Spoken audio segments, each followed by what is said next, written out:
Hello, hello. What's up, everybody? Cyberverse Prime here today, and we are here today to discuss my top figures of my top 20 Transformers of 2020. Now, the reasoning why that there's only, well, really six, you can't really see them, they're down below. These are just the honorable mentions of this year. We have the Galactic Odyssey 2-pack, Paradigm Medics, Lifeline and Ratchet, Autobot Alliance, Ironhide and Prowl, and then I think Seeker 2-pack again with Dirge and Ramjet. Now the reason why these guys are honorable mentions is because not everybody could get these this year because they were freaking Amazon exclusives. So you could only get them from Amazon, which was a damn shame. And now it's probably not even worth anybody getting because, now I'm not saying these guys are bad or anything. They're not well made because in terms of Ironhide and Ratchet, they have clear translucent plastic for the hinge piece that folds down of their chest.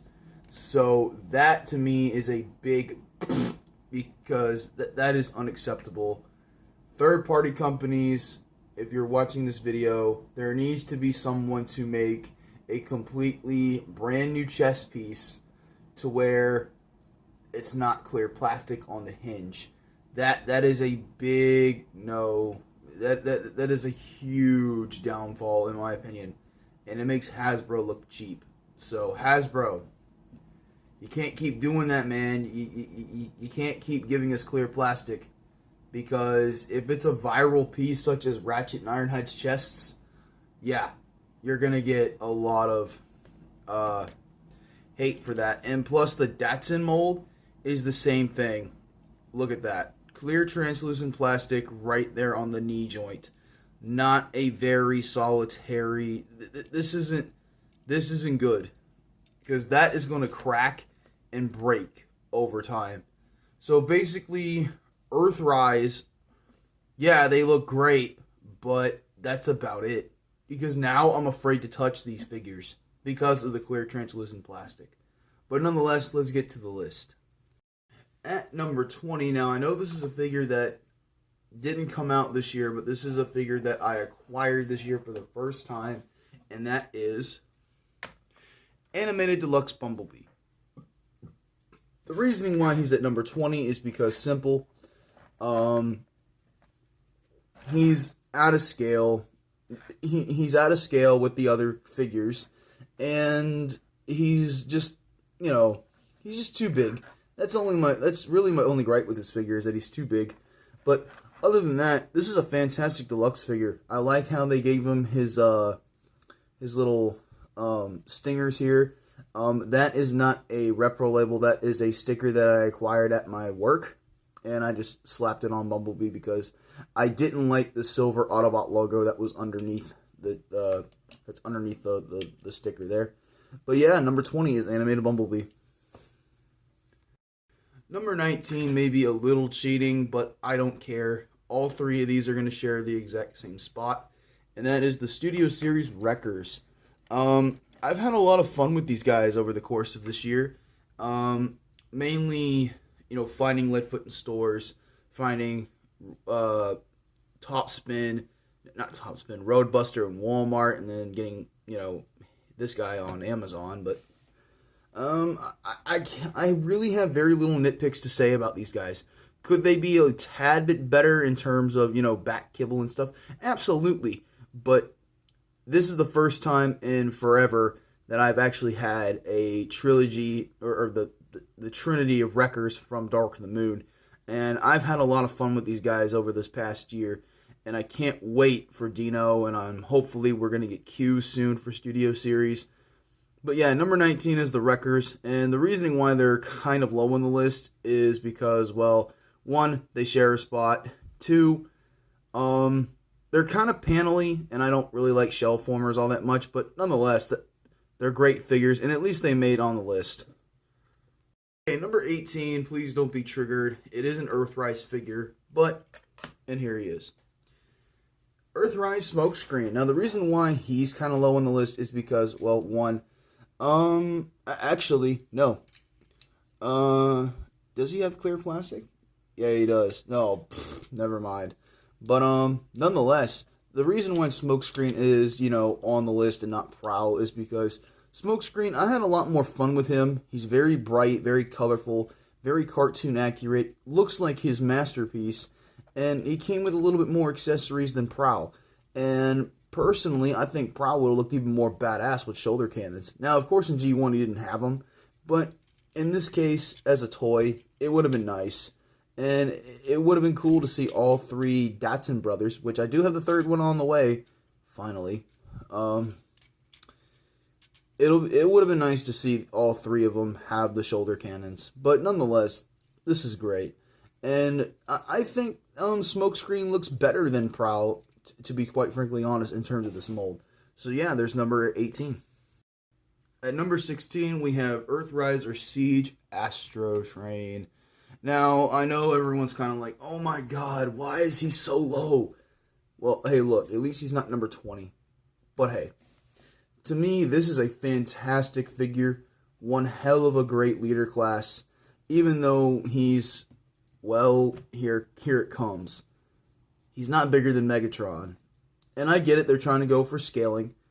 But the problem is that Astro Train, when I think Astro Train, I think of a big mofo. That's what I think of when I think of Astro Train. Now, instead of giving me all these, extra weaponry, I would have loved to have seen a bigger, like Commander class sized Astro Train. That would have been nice. But, to be totally honest, he's not a bad figure. He's a great figure. And the shuttle mode, it does look kind of, well, not done per se. And the train mode is, unproportionate. But hey, I can't really knock it for any of those. Hasbro was, doing their best, and they did their best. And I think this is their best version of Astro Train there ever is. I know some people are, still attached to the Titan's Return because he's bigger, but I'm sorry. That bullet train mode that they gave him was shit. I'm sorry. That bullet train mode is shit. I like the steam engine that is on this one. Plus, I'm also a steam engine fan, if you haven't already guessed. Number 15 is yet another Earthrise figure, and that would be Earthrise Trailblazer. Now, I'm not saying this guy is better than Hoist. Actually, he is better than Hoist. Hoist, I had several problems with. Well, not several. I had one. One of his little wing things at the back completely broke when I opened him up. And that was very heartbreaking because I spent hard-earned money for that, and for $20, it shouldn't be doing that. Trailblazer made it on the list because, well, Trailblazer didn't do that when I first took him out of the box. Trailblazer is actually, nice and sturdy, very nice, well-articulated figure. Of course, I don't like how this is here. I know this is supposed to evoke, I guess, his G1 toy. But for Trailblazer, I wish this part was, completely separate. Like, this is probably the only bit of parts forming that I wish was available to us in terms of Trailblazer. Or I wish they could have put a hinge somewhere to where it could flip up. That way, it would give Trailblazer a more clear taper. But nonetheless, it's still a nice-looking Trailblazer. Definitely, to me, in my opinion, he looks way better than the Thrilling 30s version that I had before. But yeah, nonetheless, Earthrise Trailblazer number 15. Not a bad figure. Excellent. Okay, now this one might surprise you guys. Number 14 goes to Transformers Animated Voyager Class Optimus Prime. Now, the reasoning why that this guy's at number 14 is because, well, since this is a hand-me-down, it's not brand new, it's not freshly new out of packaging, which I can't fault the figure for that. It's because of, well, he's very loose and floppy. I can tell this guy had a ton of play, and it's just kind of like, really?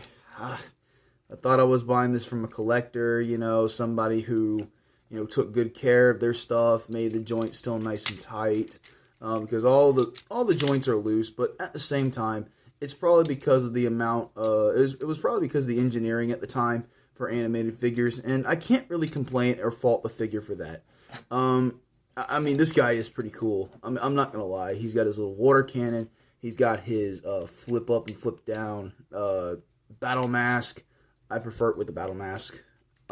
He's got this giant mofo freaking axe. It's badass, and I just wish that this guy.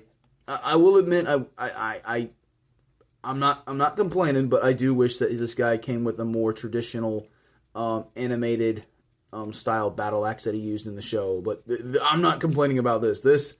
I mean, yeah, this is overkill, but hey, overkill works for me. But nonetheless, there is number 14, animated Optimus Prime. Phew. Number 14, 13 goes to Transformers Studio Series Voyager Sentinel Prime. Now, the reasoning why that this guy is kind of low, I'm not saying that he's a bad figure, and he's not.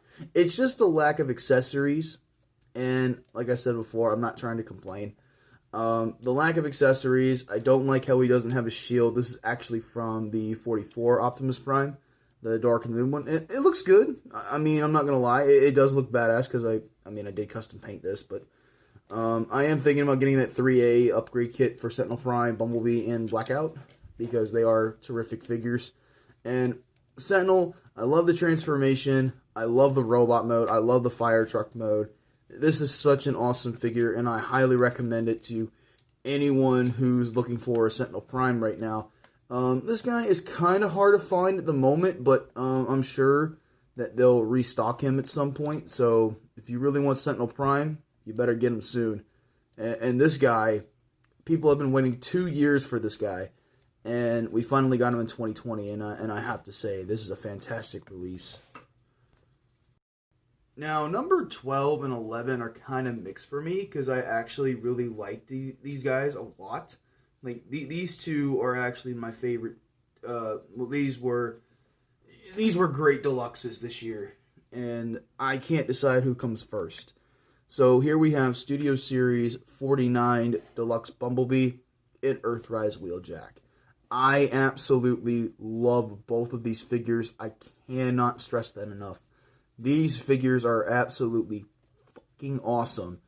I recommend both of them. It's just the other figures that I got this year top these guys, and it's a damn shame because I really love these guys this year. These two were fucking awesome this year. They were awesome. And I'm glad that they re-released this guy for Netflix, but at the same time, I'm kind of annoyed. Because it's not his Cybertronian alt mode. And then this Bumblebee is definitely leaps and bounds better than that original 70s Camaro version. But, hey, I'm not knocking the 70s Camaro. There are some things about the 70s Camaro version and this version do better. Like, I will admit, the proportions on this one are a lot better, except for the wheel arches, the wheel wells. The wheel wells cannot fold back onto the doors. Like, you see how I have these positioned here? These guys can't fold back on up there. So, that is definitely one thing that the 77 Camaro Bumblebees got on this one. And yes, I did switch the heads. I'm going to keep the battle mask on the Revenge of the Fallen version and leave this one unbattle masked. So, nonetheless. So, there you guys go. Stay tuned for part 2. I wasn't planning on doing this, but yeah, part 2 is coming. So stay tuned for the top 10.